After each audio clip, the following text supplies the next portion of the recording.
नमस्कार दोस्तों, स्वागत आप सभी का कोहली क्लासेज में। आज हम लोग देखेंगे एडिटोरिया का जो बिहार एसआई का दरोगा का जो सेट है, सेट नंबर 10 देखेंगे। 9 तक कंप्लीट हो चुका है। अगर आप लोग नहीं देखे हैं तो प्लेलिस्ट में देख लीजिएगा। तो चलिए स्टार्ट करते हैं। और स्टार्ट करने से पहले अगर आपको इसका PDF चाहिए तो आप लोग टेलीग्राम चैनल से जुड़ जाइएगा। कोहली क्लासेज 718 नाम से बना हुआ टेलीग्राम चैनल, तो आप लोग वहाँ पर जुड़ सकते हैं, जहाँ पे मैं इसका PDF शेयर कर देता हूँ। और सारा नहीं, कुछ जैसे हो गया मैथ का, मैं उस पर शेयर कर देता हूँ। तो चलिए स्टार्ट करते हैं। स्टार्ट करने से पहले अगर आप लोग इस चैनल पर नए हैं तो चैनल को ज़रूर सब्सक्राइब कर लें और अपने दोस्तों को शेयर करें और वीडियो को ज़रूर लाइक करें। देखिए, क्वेश्चन नंबर फर्स्ट है, भारतीय राष्ट्रीय कांग्रेस को शिक्षित भारतीयों का वार्षिक राष्ट्रीय मेला किसने कहा था? तो ये आलोचना लाला लाजपत राय के द्वारा कहा गया था। आंसर ये हो जाएगा फर्स्ट। महात्मा गांधी ने दांडी यात्रा किस आश्रम से प्रारंभ की थी? तो साबरमती आश्रम से दांडी यात्रा शुरू किया गया था। कब? 12 मार्च 1930 को किया गया था। और दांडी कब पहुँचे? 6 अप्रैल 1930 को दांडी पहुंचकर नमक कानून को तोड़े थे। चलिए आगे बढ़ते हैं। डलहौजी की व्यापगत सिद्धांत के अंतर्गत विलय किया गया प्रथम राज्य कौन सा था? तो सतारा। सबसे पहले सतारा को डलहौजी ने इस व्यापगत सिद्धांत के अंदर अपने अंदर लिया। फिर संबलपुर 1849 में। उसके बाद बघाट था, बघाट 1850, झांसी 1853, नागपुर 1854। किस आंदोलन के दौरान प्रथम बार वंदे मातरम का व्यापक स्तर पर प्रयोग किया गया था? तो वंदे मातरम जो सबसे ज़्यादा गाया गया था या फेमस किया गया था, यह स्वदेशी मोमेंट जब हुआ था। इसका आंसर क्या हो जाएगा? सी हो जाएगा। चलिए आगे बढ़ते हैं। किस आयोग ने सर्वप्रथम यह सिफारिश किया कि जरूरतमंद लोगों को अकाल के दौरान सहायता प्रदान करना राज्य का कर्तव्य है? तो ये आयोग जो लीटन के द्वारा लाया गया था, ये जो लीटन के द्वारा ये आयोग का गठन किया गया था, स्ट्रेची आयोग। इसी तरह देखा, ये अपना रिपोर्ट पेश किया था 1883 में स्ट्रेची आयोग ने ये रिपोर्ट दिया था। इसी में कहा था कि जो अकाल के दौरान क्या होता है, ज़रूरतमंदों लोगों को क्या देना चाहिए? सहायता देना है। यह काम किसका है? यह कर्तव्य राज्य का होगा, अर्थात सरकार का होगा। आगे बढ़ते हैं। निम्नलिखित घटनाओं पर विचार करें, इस घटना का सही क्रम। तो देखिए, क्रिप्स मिशन 1942, नेहरू रिपोर्ट 1928, अगस्त प्रस्ताव 1940, बेबल योजना 1945। तो इसका आंसर क्या हो जाएगा क्रमानुसार? ऑप्शन नंबर बी हो जाएगा। निम्नलिखित में कौन कन्नड़ साहित्य के त्रिरत्न में शामिल नहीं है? तो कन्नड़ साहित्य के त्रिरत्न में शामिल नहीं है तो कंबन इसमें सम्मिलित नहीं है, जबकि पंपरत्न और पन्न ये सब कन्नड़ के त्रिरत्न है। चलिए आगे बढ़ते हैं।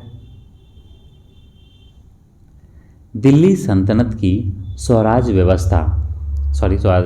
व्यवस्था के अंतर्गत निम्नलिखित में कौन सा कर, कौन सा टैक्स गैर मुसलमान से लिया जाता था?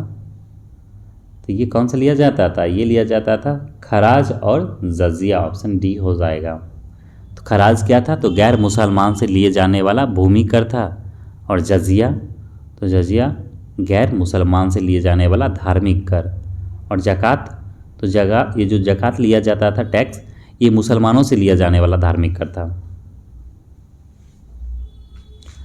ऋग्वेद काल में किस नदी को सर्वाधिक पवित्र नदी माना है? तो ऋग्वेदिक काल में जो सबसे ज़्यादा पवित्र नदी माना गया हो किसको? सरस्वती नदी को माना है। सरस्वती नदी को सबसे पवित्र नदी माना गया है।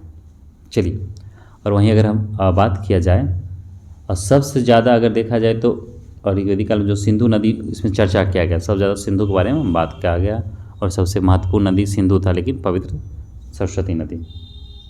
क्वेश्चन नंबर 10 देखेंगे। निम्न में कौन सुमेलित नहीं है?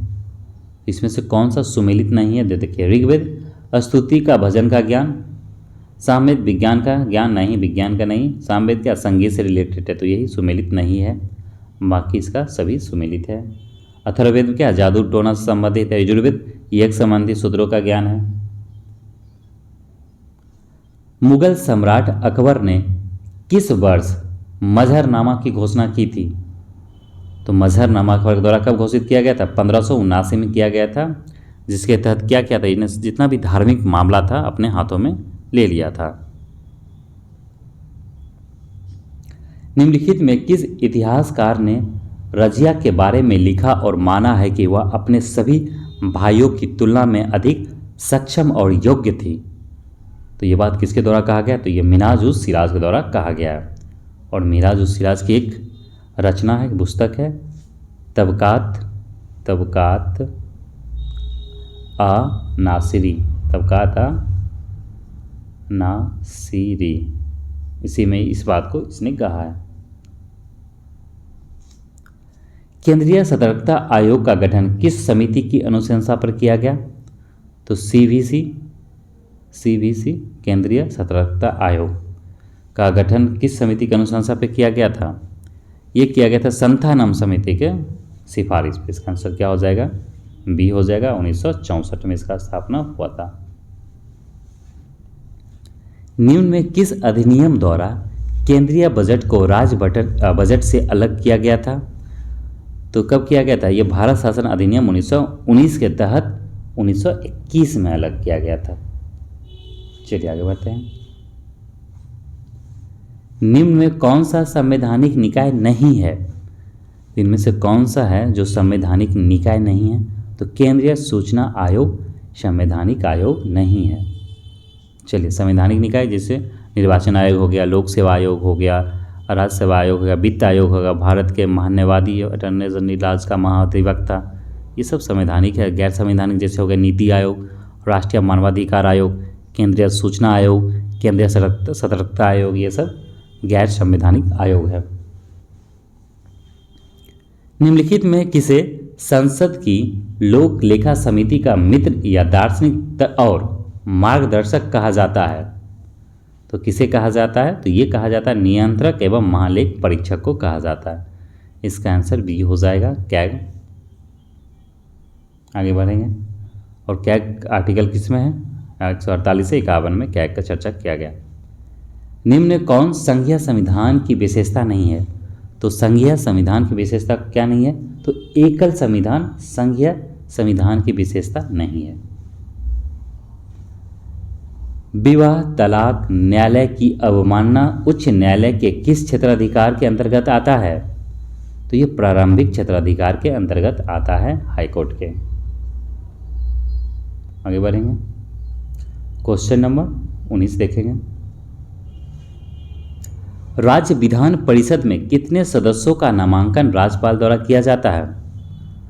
कितने किया जाता है? 1/6 सदस्यों का किया जाता है। उसमें टोटल जितने सदस्य होते हैं विधान परिषद में, उसका 1/6 होना चाहिए, जो नामित किया जाता है राज्यपाल के द्वारा अनुच्छेद 171 के तहत। ये लोग कहाँ से आते हैं? तो ये जैसे हो गया कला हो गया, कला के क्षेत्र से हो गए, जैसे हो गया मान लीजिए कोई खेल स्पोर्ट वगैरह, कला, साहित्य, विज्ञान, सामाजिक सेवा, ये सब चीज़ से जुड़े लोग होते हैं। संविधान का 126वां संविधान संशोधन विधेयक किस अनुच्छेद से संबंधित है? तो यह अनुच्छेद 331 और 333 के तहत, जिसमें क्या कहा गया? तो देखिए, जो 331 के तहत लोक सेवा एवं 333 के तहत राज्य में नियुक्त होने वाले एंग्लो इंडियन की व्यवस्था को समाप्त करता है। और इस विधेयक को जनवरी 2020 में 104वें संविधान संशोधन अधिनियम 2019 के रूप में अधिनियमित किया गया था।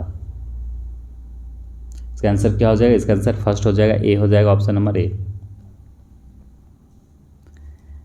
निम्न में से कौन सी विशेषता आयरलैंड के संविधान से नहीं लिया गया है? तो आयरलैंड के संविधान से इस नहीं लिया गया कौन सा विशेषता? तो केंद्र द्वारा राज्य की नियुक्ति, केंद्र द्वारा राज्यपाल की नियुक्ति। इसका आंसर क्या हो जाएगा? तो केंद्र द्वारा राज्यपाल की नियुक्ति कहाँ से ये नहीं लिया गया? ये आयरलैंड से नहीं लिया गया, जबकि राज्य की नीति निर्देशक तत्व ये आयरलैंड से लिया गया। राष्ट्रपति का निर्वाचन पद्धति ये भी आयरलैंड से लिया गया, और राज्यसभा के सदस्यों के लिए नामांकन ये भी आयरलैंड से लिया गया। जबकि केंद्र द्वारा राज्यपाल की नियुक्ति कहाँ से लिया गया? ये कनाडा से लिया गया, कनाडा। आगे बढ़ेंगे। आपात उपबंध का संबंध संविधान के किस भाग से है? तो आपात का उपबंध संविधान के किस भाग में दिया गया है? तो भाग 18 है, जिसमें अनुच्छेद 352, 360 ये सब आपात से संबंधित है। चलिए आगे बढ़ेंगे। निम्नलिखित में कौन सा कीटों से प्राप्त नहीं किया जाता है? तो कीटों से क्या इसमें से प्राप्त नहीं किया जाता? इनमें से सभी तो कीट से प्राप्त किया जाता है। जैसे रेशम भी कीट से प्राप्त किया जाता है, शहद भी किया जाता है, मोती भी किया जाता है। इसका आंसर क्या हो जाएगा? मोती सीप हो गया, कीट से प्राप्त किया जाता है, तो इनमें से सभी हैं। इसका आंसर होना चाहिए निम्न से कीटों से प्राप्त किया जाता है, तो इनमें से सभी हो जाएगा। यह नहीं होना चाहिए, कट हो जाना चाहिए नहीं। निम्नलिखित में कौन सा सही नहीं है? इसमें से कौन सा सही नहीं है? तो देखिए, इसका जो ऑस्कर पुरस्कार 1929 से दिया गया बिल्कुल सही है। मैन बुकर पुरस्कार 1969 से दिया जाता है, और ज्ञानपीठ पुरस्कार ये भी 1965 से दिया जाता है। जबकि कलिंग पुरस्कार कब से दिया जाता है? कलिंग ये दिया जाता है 1953 से दिया जाता है। चलिए आगे बढ़ेंगे। तो कलिंग पुरस्कार कब? 53 नहीं, 1952 से दिया जाता है। रविन्द्रनाथ टैगोर की गीतांजलि किसका संग्रह है? तो रविन्द्रनाथ टैगोर द्वारा जो ये लिखा गया गीतांजलि, ये कविताओं का संग्रह है, और इस कविता के लिए 1913 में इन्हें नोबेल पुरस्कार मिला था। चलिए आगे बढ़ेंगे। निम्नलिखित में से किस शहर को भारत का 0 मील केंद्र के नाम से जाना जाता है? तो 0 माइल सेंटर के नाम से जाना जाता है। किस शहर को? तो नागपुर को जाना जाता है। भारत में सूचना का अधिकार अधिनियम कब अधिनियमित किया गया था? ये किया गया था 15 जून 2005 को किया गया था। और संयुक्त राष्ट्र सुरक्षा परिषद के अस्थायी सदस्यों की कार्य अवधि कितनी होती है? तो कितना होता है? ये 2 वर्ष का होता है। तो हम लोग जानते हैं इसमें कितना होता है? 5 होता है परमानेंट सदस्य, और 10 होता है जो अस्थायी सदस्य, टेम्पररी सदस्य। Next question number 29। Beighton cup एवं रंगास्वामी कप किस खेल के प्रमुख शब्दावली है? तो बेटन कप एवं रंगास्वामी कप किस खेल से संबंधित है? तो ये हॉकी से है। इसका आंसर सी हो जाएगा। चलिए नेक्स्ट क्वेश्चन नंबर 30। जैव विविधता का सबसे महत्वपूर्ण पहलू है? तो परिस्थिति तंत्र का निर्वहन। इसका आंसर क्या हो जाएगा? डी हो जाएगा।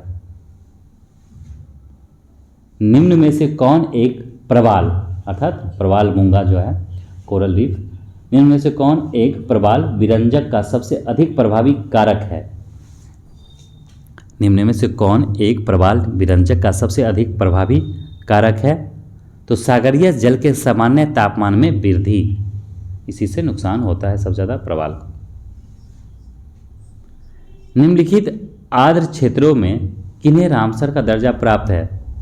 तो वेटलैंड को जिसे रामसर का दर्जा प्राप्त है, तो देखिए सभी को प्राप्त है। नंदा, पिचवरन, मैग्रोव, चिल्का झील तो पहले ही मिल गया था, बखीरा वन्यजीव अभ्यारण्य, तो इनमें से सभी हो जाएगा। ऑप्शन क्या हो जाएगा? ऑप्शन इसका बी हो जाएगा। और नंदा झील कहाँ है? ये गोवा में, और पिचवरम मैग्रोव हिल ये तमिलनाडु में है।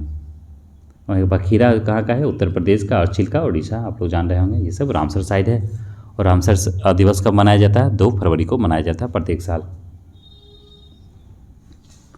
हाल ही में भारत की पहली निजी ट्रेन सेवा शुरुआत की गई है, उसका नाम क्या है? तो भारत की पहली प्राइवेट ट्रेन सेवा की शुरुआत की गई, उसका नाम क्या है? गौरव सेवा, सॉरी भारत गौरव है, गौरव सेवा नहीं, भारत गौरव है। जून 2022 में किया गया। कहाँ से कहाँ? तो ये किया गया, इसका परिचालन जो शुरू किया गया है कोयम्बटूर से शिरडी तक। Next question. भारतीय राष्ट्रीय राजमार्ग प्राधिकरण ने किस राष्ट्रीय राजमार्ग पर बिटुमिनस कंक्रीट सड़क का निर्माण कर गिनीज वर्ल्ड रिकॉर्ड बनाया है? तो देखिए NH 53 महाराष्ट्र में, इसमें था मात्र 105 घंटा 53 मिनट में 84 किलोमीटर का ये सड़क बनवाया गया था। ये इसी को गिनीज वर्ल्ड रिकॉर्ड में नाम दर्ज कराया गया है। NH-53 का ये नामसाई घोषणा पत्र का संबंध किस राज्य से है? तो किस राज्य से है? तो यह है असम, अरुणाचल प्रदेश से। तो नामसाई घोषणा पत्र का संबंध किस राज्य से है? असम, अरुणाचल प्रदेश से है। और इसमें क्या है? तो असम तथा अरुणाचल प्रदेश के मध्य बीच जो 123 गांव का विवाद था उसी को सुलझाने हेतु इस घोषणा किया गया था, नामसाई घोषणा पत्र। किस मंत्रालय द्वारा मिशन शक्ति की शुरुआत की गई है? तो महिला एवं बाल विकास के द्वारा। अग्निपथ रक्षा योजना के अंतर्गत कितनी अधिकतम आयु के आवेदक उम्मीदवार हो सकते हैं? तो अग्निपथ जो योजना आया था ये 21 वर्ष, 17 से 21 वर्ष तक इसमें आयु सीमा को रखा गया था आवेदन करने का। भारत का पहला अमृत सरोवर किस राज्य में बनकर तैयार हुआ है? तो उत्तर प्रदेश में। एलिजाबेथ वार्न किस देश की नई प्रधानमंत्री बनी है? फ्रांस की। क्वेश्चन नंबर 40, हाल ही में किसे प्रथम लता दीनानाथ मंगेशकर पुरस्कार से सम्मानित किया गया है? तो नरेंद्र मोदी को। आगे बढ़ेंगे। राजस्थान के नायडारा में विश्व की सबसे ऊंची भगवान शिव की प्रतिमा को स्थापित किया जा रहा है, जिसका नाम क्या है? तो स्टैचू ऑफ बिलीफ। भगवान शिव की सबसे ऊंची प्रतिमा राजस्थान में यह स्थापित किया गया, इसका क्या नाम दिया गया? Statue of belief. आंसर इसका सी हो जाएगा। और कितना ऊंचा है? ये 351 फीट ऊंचा है।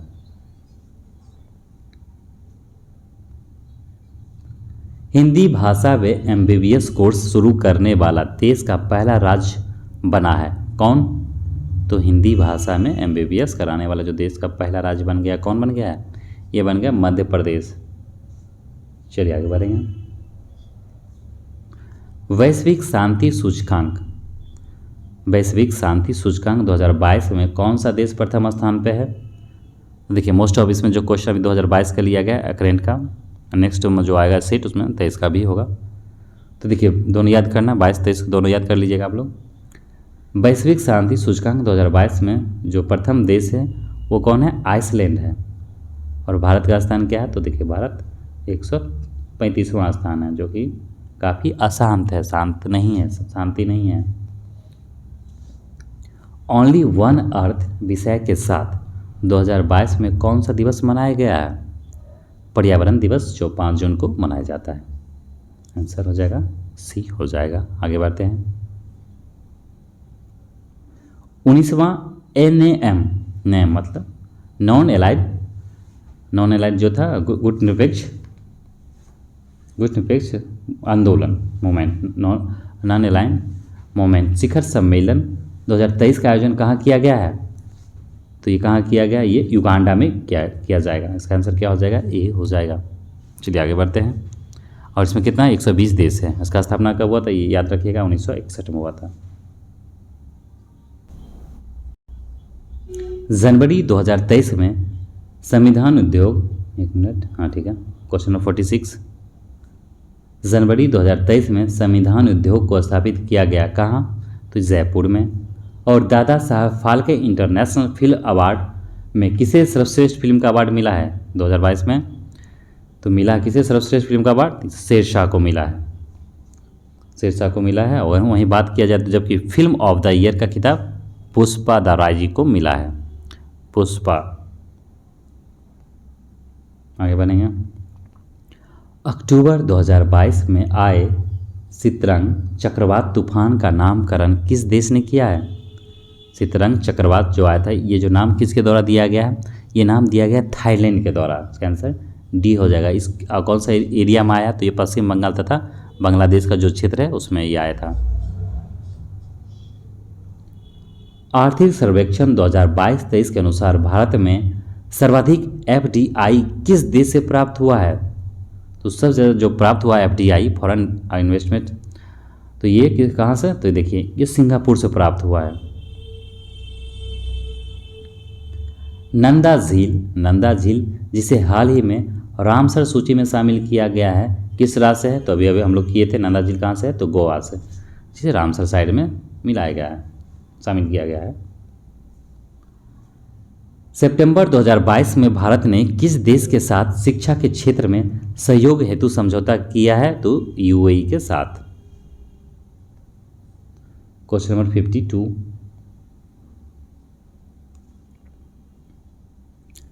भारत का दूसरा सबसे बड़ा राष्ट्रीय जलमार्ग कौन सा है? तो दूसरा, पहला तो हम लोग जानते हैं नेशनल वाटरवे, जो फर्स्ट है, जो कहाँ है? ये गंगा नदी पे है। कहाँ से कहाँ? तो इलाहाबाद से लेकर हल्दिया तक है।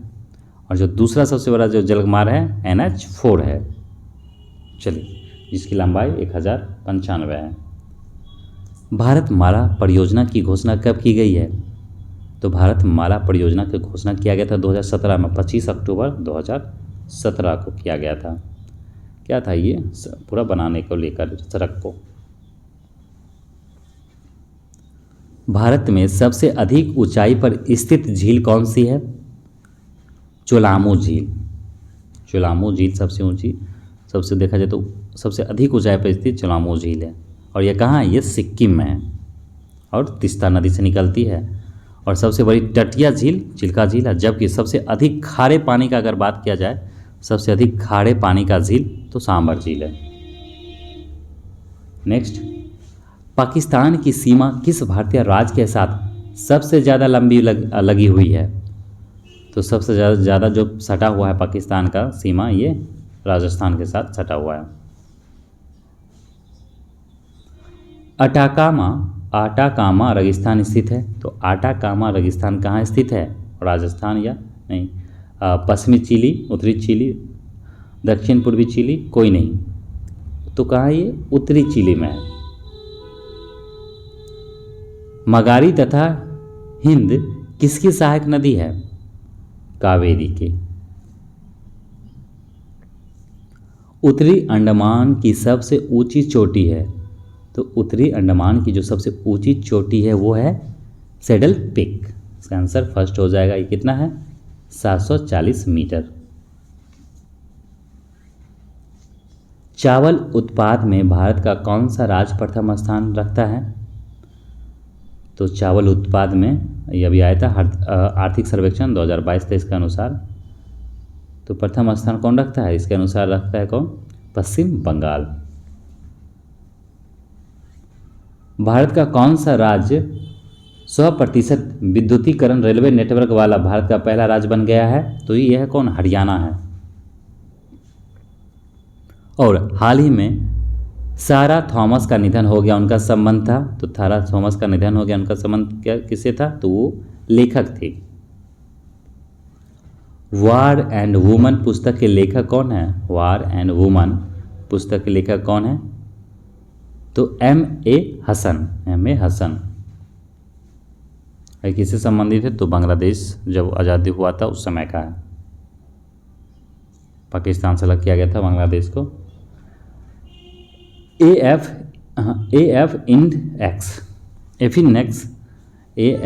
AFINDX 2023 में सैन्य अभ्यास का आयोजन कहाँ किया गया? तो ये कहाँ किया गया था? तो ये किया गया कहाँ? ये किया गया पुणे में किया गया है। भारत और दक्षिण अफ्रीका के बीच ये होता है अभ्यास। विश्व कविता दिवस कब मनाया जाता है? तो विश्व कविता दिवस मनाया जाता है 21 मार्च को, प्रत्येक साल मनाया जाता है। और IQA रिपोर्ट के अनुसार भारत का स्थान प्रदूषित देशों में से है कौन सा? तो IR रिपोर्ट के अनुसार भारत का स्थान प्रदूषित देशों में से कौन सा है? तो भारत का स्थान 8वां है। और सबसे प्रदूषित अगर बात किया जाए तो चाड, जो चाड है सबसे प्रदूषित है। चलिए आगे बढ़ते हैं। ऊर्जा संरक्षण के सिद्धांत के संबंध में कौन सा कथन सही है? तो आप लोग याद होगा, बचपन से पढ़ते आ रहे हैं, ऊर्जा का ना तो निर्माण किया जाता है ना ही इसे नष्ट किया जाता है, बल्कि एक स्थान से दूसरे स्थान में एक रूप से दूसरे रूप में परिवर्तित किया जाता है। एक समान वेग से चलती किसी वस्तु का त्वरण होगा। तो एक समान वेग अगर त्वरण है, एक समान अगर वेग है तो उसका त्वरण क्या होगा? तो त्वरण क्या होता है? एक्सीलरेशन चेंजिंग इन वेलोसिटी में चेंजिंग को ही त्वरण कहते हैं। जब एक समान है तो चेंज होगा ही नहीं, तो शून्य हो जाएगा, इसका त्वरण क्या हो जाएगा? शून्य हो जाएगा। जब कार एक मोड़ लेती है, जब कार एक मोड़ लेती है तो वह कौन सा बल है जो हमें बाहर की ओर धक्का देता है? कौन सा वेग है? वो अपकेंद्री वेग है जो बाहर की तरफ धक्का देता है। बोरोसिलिकेट ग्लास बर्तन का माइक्रोवेव ओवन में प्रयोग किया जाता है, क्योंकि यह अत्यधिक उष्मा प्रतिरोधी होता है, इसी वजह से इसको यूज किया जाता है। किसी विस्फोट के कारण समुद्र के तल पर बनने वाली लहरें होती हैं, अनुदैर्घ्य होती है, अनुप्रस्थ। किसी भी विस्फोट के कारण समुद्र के तल पर बनने वाली जो लहर होती है वो कैसी होती है? तो अनुदैर्घ्य होती है। वेव थ्योरी, वेव के बारे में आप लोग जरूर पढ़िएगा। इसके होता है मैग्नेटिक वेव, ये वेव हो गया, काइनेटिक। चलिए आगे बढ़ते हैं। एक मिनट, हाँ। बादलों का गर्जन के दौरान किस प्रकार का ऊर्जा हस्तांतरण होता है? तो बादलों का गर्जन के दौरान किस प्रकार का ऊर्जा का हस्तांतरण होता है? तो ये होता है गतिज ऊर्जा प्रकाश और ध्वनि ऊर्जा में रूपांतरित होता है। गतिज ऊर्जा प्रकाश और ध्वनि ऊर्जा में रूपांतरित हो जाता है। निम्नलिखित में कौन सा इलेक्ट्रोमैग्नेटिक के बारे में सत्य नहीं है? तो इसमें सत्य कौन सा नहीं है? तो देखिए, यह अस्थायी चुंबक है, बिल्कुल सत्य है। इसकी क्षमता उसके पोल के बीच के साथ भिन्न होता है, बिल्कुल सही है दोनों। ध्रुवीकरण नहीं किया जाता, हाँ, पोलराइजेशन नहीं किया जाता इसका। इसकी क्षमता को बदला जा सकता है, ये सही है। चलिए इसका आंसर क्या हो जाएगा? इसका आंसर सी हो जाएगा। धातु का वह गुण जिसके कारण उसे तार के रूप में ढाला जाता है, तो तन्यता। तन्यता के कारण से तार में परिवर्तित किया जाता है धातु को। H2O2 प्लस Cl अभिक्रिया करने से क्या बन गया? 2HCl plus O2। अभिक्रिया में H2O2 किसके रूप में कार्य करता है? तो एक अपचायक के रूप में ये कार्य करता है। इसका आंसर डी हो जाएगा।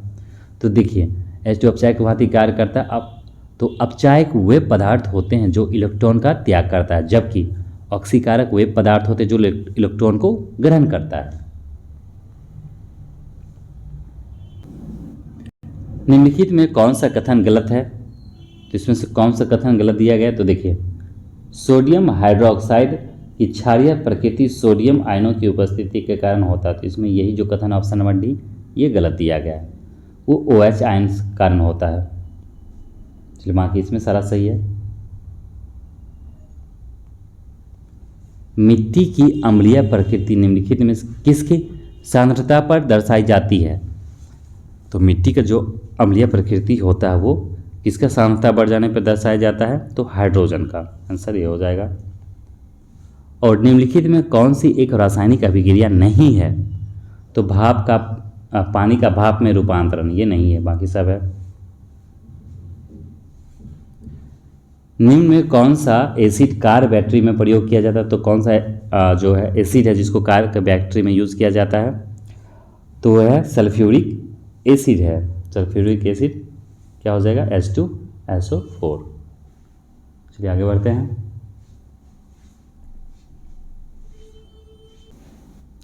श्वेत फास्फोरस अंधेरे में किस कारण से दीप्त होता है? तो मंद ऑक्सीकरण के कारण। इसका आंसर क्या हो जाएगा? सी हो जाएगा। लिक्विड पेट्रोलियम गैस LPG के घटकों में निम्न में कौन सा शामिल है? तो कौन शामिल है? तो देखिए, प्रोपेन तो है, ब्यूटेन भी है और ब्यूटाइन भी है। इसका आंसर क्या हो जाएगा? दूसरा, तीसरा और चौथा ऑप्शन नंबर डी हो जाएगा। मीथेन नहीं है। संरक्षण की समस्या को कम करने के लिए निम्नलिखित में कौन सा तरीका का प्रयोग में लाया जाता है? तो कौन सा तरीका इसमें प्रयोग में लाया जाता है? तो देखिए, इसमें जो प्रयोग में लाया जाता है, पेंटिंग किया जाता है, बिल्कुल हाँ किया जाता है पेंटिंग। गैल्वेनीकरण भी किया जाता है, एनोडीकरण भी किया जाता है, और इलेक्ट्रोलाइसिस किया जाता है। नहीं, इलेक्ट्रोलाइसिस नहीं किया जाता, मिश्र धातु का निर्माण किया जाता है। पहले तो 1, 2 और 3 तथा 4 हो जाएगा। 4 नहीं होगा, 5 होगा। ऑप्शन कहाँ है? तो देखिए, इसका ऑप्शन जो दिया गया ऑप्शन नंबर बी में। क्वेश्चन नंबर 82, मसूरों में रक्तस्राव, दांतों का गिरना, अस्थियों का भंगुर होना एवं घाव भरने में देरी निम्न में से किस विटामिन की कमी के कारण होता है? तो विटामिन सी की वजह से होता है। निम्नलिखित में किस प्राकृतिक पदार्थ में लोहा विद्यमान होता है? किसमें होता है विद्यमान लोहा? मायोग्लोबिन में। निम्नलिखित में कौन सा सरीसृप वर्ग का जंतु नहीं है? तो ऑस्ट्रिच, ये नहीं है सरीसृप वर्ग का। क्वेश्चन नंबर 85, निम्नलिखित कथनों पर विचार कीजिए। हमारे दांत क्षय हेतु अम्ल जिम्मेदार होते हैं। दांतों के मध्य फंसे खाद्य पदार्थ अम्ल निर्मचित करने में सहायक होते हैं। तो बिल्कुल सही है। तो इसमें क्या हो जाएगा? तो व्यू कथन में कौन सा कथन सही दिया गया है? तो दोनों इसमें सही है, केवल पहला और दूसरा दिया दोनों होगा। Option number C. एम्फीसाइमा निम्नलिखित में किसे प्रभावित करता है? तो एम्फीसाइमा किसे प्रभावित करता है? तो फेफड़ा को करता है ये। और किस वजह से होता है? तो जैसे सिगरेट पीने से होता है, लंबे समय तक प्रदूषित वायु में रहने से होता है। तो ये सब होता है, जिससे क्या होता है? फेफड़ा जो होता है वो काफ़ी क्षतिग्रस्त हो जाता है। निम्नलिखित में कौन सा सुमेलित नहीं है? तो आयोडीन 123 मोतियाबिंद का उपचार से संबंधित नहीं है। कोबाल्ट 60 कैंसर का उपचार, बिल्कुल सही है। Cobalt 32 leukaemia therapy. फास्फोरस 20 रक्त प्रवाह का अनुरेखन। तो इसका बी सी डी सही है, जबकि इसका पहला जो गलत दिया गया, ये मोतियाबिंद का उपचार इसे नहीं किया जाता है। आयोडीन 123 से क्या किया जाता है? ये रेडियोधर्मी समस्थानिक है, आइसोटोप है, और इसका जो प्रयोग किया जाता है मस्तिष्क के इमेजिंग में किया जाता है, ना कि मोतियाबिंद में। निम्नलिखित में कौन एक जड़ नहीं है? तो इसमें से कौन सा एक जड़ नहीं है, रूट नहीं है? तो देखिए आलू जो है तना, हम लोग तना खाते हैं, आलू क्या तना भाग है, जबकि सब ये जड़ है। इसका आंसर 88 का हो जाएगा, ऑप्शन नंबर सी हो जाएगा। निम्नलिखित में कौन सा या से रासायनिक यौगिक तंबाकू के धुएं सिगरेट में पाए जा सकते हैं? तो कौन से पाए जा सकते हैं? तो निकोटीन भी पाया जाएगा, कार्बन मोनोऑक्साइड भी पाया जा सकता है, और साइनाइड भी पाया जा सकता है। ऑप्शन क्या हो जाएगा? डी हो जाएगा, तीनों पाया जा सकता है। किसी वायरस में उत्परिवर्तन म्यूटेशन किस कारण होता है? तो वायरस में जब म्यूटेशन हो जाता है तो इसके अनुवांशिक द्रव में परिवर्तन के वजह से होता है म्यूटेशन। 90 का हो जाएगा बी। निम्नलिखित में किसने घाटा वित्तीयन के विचार की सबसे पहले चर्चा किया था? तो ये किसके द्वारा दिया गया था घाटा वित्तीयन का विचार? तो ये दिया गया था जॉन मॉर्नार्ड केन्स के द्वारा, जॉन मेनार्ड केन्स के द्वारा दिया गया।